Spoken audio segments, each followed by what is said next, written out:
সুনাম আছে, সবাই বলে আপনি একজন ভালো লোক। আর আমার মনটাও কিন্তু মামা অনেক ভালো। আর একজন ভালো মানুষ হিসাবে আমি আপনার বাসাটাই মামা ভাড়া নিতে চাচ্ছি। একজন ভালো মানুষের পাশে থাকতে পারাও একটা ভালো কাজ। মামা আমি একটু বসি আপনার পাশে। হ্যাঁ বসো।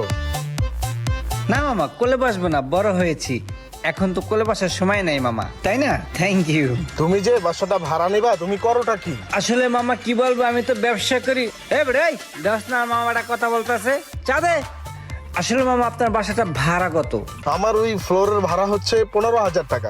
মাত্র 15,000 টাকা, এটা আমার জন্য নাথিং টু, ঠিক আছে?